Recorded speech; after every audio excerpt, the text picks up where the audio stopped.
Agora só algumas regrinhas de como interpretar. Ah, pastor, mas tudo isso que você falou não tira a credibilidade da Bíblia? Não, não tira. Porque nos pontos fundamentais a Bíblia não se diverge, a Bíblia não se contradiz, a Bíblia é infalível, inerrante, inspirada. Porque Deus na sua soberania preservou. Regras para interpretar. Como eu interpreto então?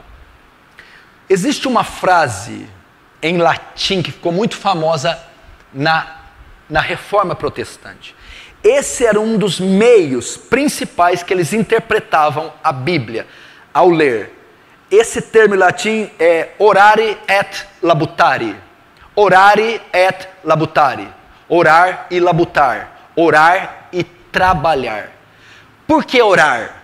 Porque a Bíblia é divina. Foi Deus que escreveu. Eu preciso da luz do Espírito Santo para interpretar.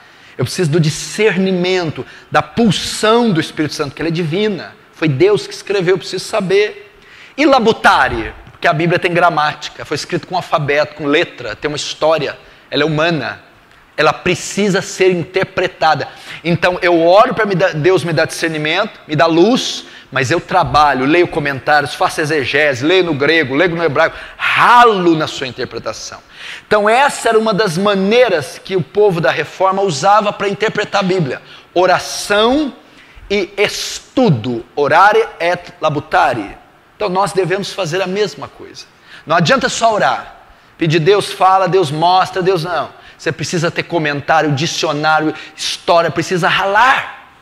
Porque senão você fica místico. Mas não adianta só o labutare também. Porque se só labutar, você vai virar um crítico, um teólogo seco, frio, vazio, murcho, que relativiza. Não, orar para quê? Jejuar para quê? Santificar para quê? Se torna relativizado. Então é ortodoxia e piedade. Orare et labutare.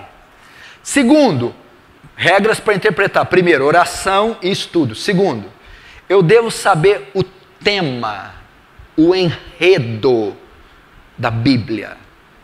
Antes de ler, se eu ler com a perspectiva do tema central, eu vou ter uma interpretação mais próxima do que Deus quer falar. Então, antes de ler esse livro, qual é o tema principal? Qual é o enredo? Qual é a trama? Qual é a espinha dorsal do livro? A mensagem central da Bíblia é a história da redenção. O que Deus faz pelo homem através da morte, sepultamento, ressurreição, ascensão e exaltação do seu Filho. Então eu leio Gênesis 1:1 até Apocalipse 22, sabendo que o enredo principal daquele livro, ele vai discorrer nas histórias, vai passar pelos profetas, vai chegar nos apóstolos, lá na ilha de Patmos, Cristo, Deus fazendo uma obra pelo seu povo através de Cristo. Assim você vai ler e interpretar de maneira correta à luz do tema principal. Terceiro, como interpretar, regras para interpretar a Bíblia. A Bíblia é a sua melhor intérprete. Esse aqui é fantástico, esse aqui é o que o urso gosta, não é? A Bíblia é o seu melhor intérprete. O que é isso? Textos mais fáceis interpretam textos mais difíceis. A Bíblia é só uma intérprete. Como assim? Pastor, é a pitonisa de Endor. É pitonisa. Viu Samuel, sabe? Todo mundo, é a pitonisa de Endor. O quê? Quem às vezes você nem conhece, né? Saul vai consultar uma feiticeira para invocar o espírito de Samuel. Samuel foi o último dos juízes. Juiz, profeta e sacerdote. Ele ministrava na época do reinado do primeiro rei, Saul. E o homem era dependente dele, Saul. Samuel morre. Saul, desesperado para buscar uma palavra, vai consultar uma adivinha, uma médium, uma bruxa. E ali, quem sobe lá, quem baixa lá, aparece Samuel. E a Bíblia diz, Samuel! Então, é um texto que dá margem para o espiritismo. Olha lá, Samuel reencarnou, apareceu, era uma sessão mediúnica. É um texto difícil. Tem maneira de se interpretar ele. Mas eu vou para outros mais fáceis. A Bíblia apoia o espiritismo? Não. Hebreus 9:27. O homem está ordenado morrer uma vez só. Depois disso vem o juízo. Deus está claro aí sobre o espiritismo. Pronto. Deuteronômio 18. Não achará entre ti quem consulta os mortos, nem necromante, nem adivinho. Aquele que faz tal coisa para o Senhor é abominação. Pronto, Deus está falando que o espiritismo é uma abominação. Textos mais fáceis. Textos que testificam clara. Ah, porque a imagem, pastor. Ah, porque a Maria. Não, tem textos claros. Então, a Bíblia é a sua melhor intérprete. Textos mais fáceis interpretam textos mais difíceis. Eu não preciso ficar ali pelejando com a pitonisa. Será que tem espiritismo? Não tem espiritismo? Tem outros textos que Jesus, que Deus, condena o espiritismo. Então, regras para interpretar. O Antigo Testamento é interpretado à luz do Novo Testamento. Como que você interpreta o Antigo Testamento? Você tem que ter o conceito do novo no seu coração. Por exemplo, no nosso conceito, para que serve o sacrifício? Nós vamos excluir o Antigo Testamento? Não. Mas como ele vamos usar? Você vai oferecer animal aqui? Não.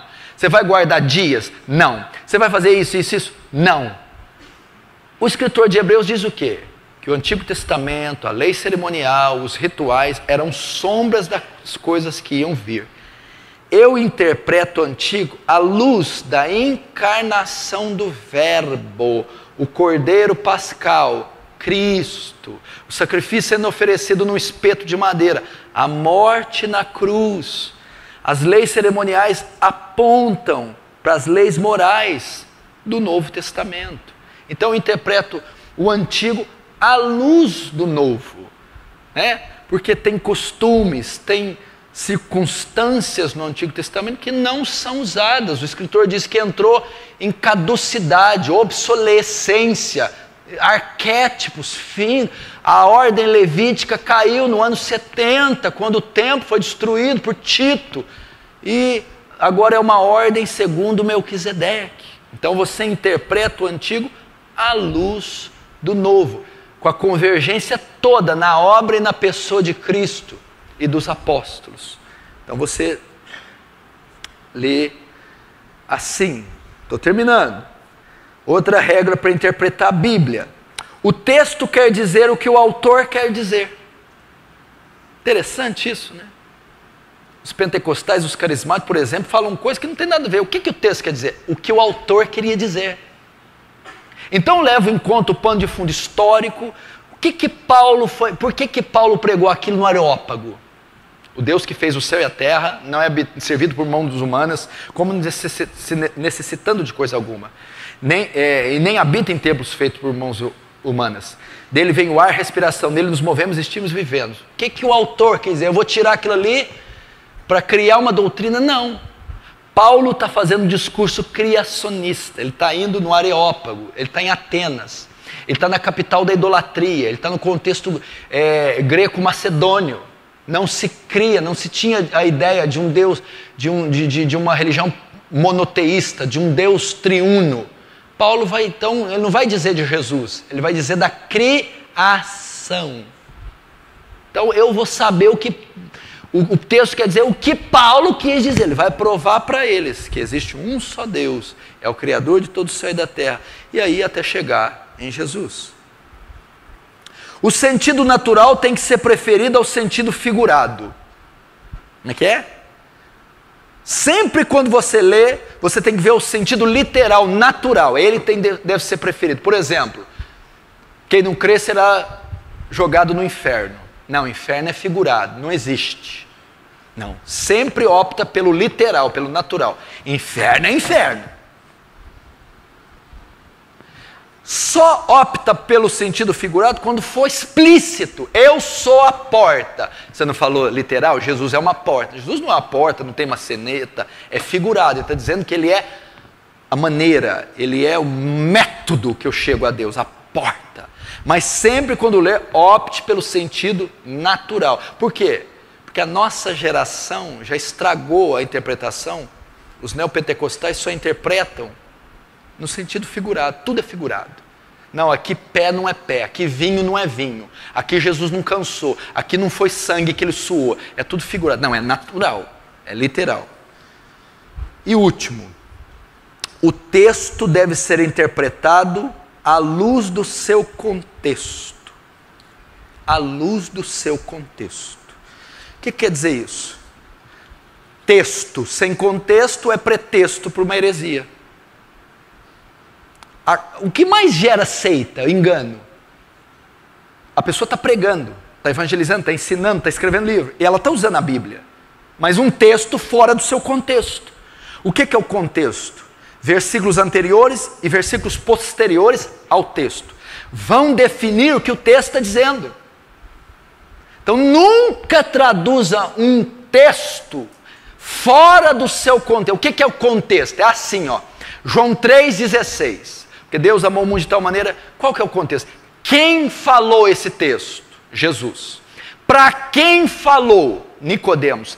Quem era Nicodemos? Um príncipe dos fariseus. Que época que foi? Aí você vai chegar na interpretação correta. Nunca interprete um texto fora do contexto. Por exemplo, um texto que muitos interpretam de forma errada. Hebreus 12,15. Que nem uma raiz de amargura brotando vos prive da graça de Deus, e vai. Está vendo? Você não cumprimentou o irmão, ele está com raiz de amargura. Está vendo? Você falou duro com o irmão, ele ficou com brotou a raizinha, cresceu e virou uma coisa que está causando bloqueio. Não é isso que o texto quer dizer, não tem nada a ver. Raiz de amargura lá é adorar outros deuses e achar que vai ter paz com Deus. Mas como você sabe disso? Por causa do contexto. O escritor de Hebreus era versado no Antigo Testamento. Ele conhecia muito da Torá. Ele usou um texto de Deuteronômio 29:18, que os israelitas estavam adorando outros deuses e esperando ter paz com Deus. Ou seja, o texto está falando de apostasia. Raiz de amargura é apostasia. Cuidado para não se desviar da verdade, cuidado para não adorar outros deuses, achando que Deus vai aprovar. E muitos se contaminem. Aí vai dizer de Esaú, que trocou sua primogenitura por uma lentilha. O que tem a ver Esaú? Olha o contexto. Com raiz de amargura, de ficar ferido com o irmão. Está falando que Esaú apostatou. Então o texto de Hebreus 12,15, raiz de amargura, fora do seu contexto, é uma ferida que eu tenho, brotou contra o irmão, está ali. No seu contexto, é apostatar da fé. É apostatar servir outros deuses. Então, essas são algumas regras para você interpretar as Escrituras.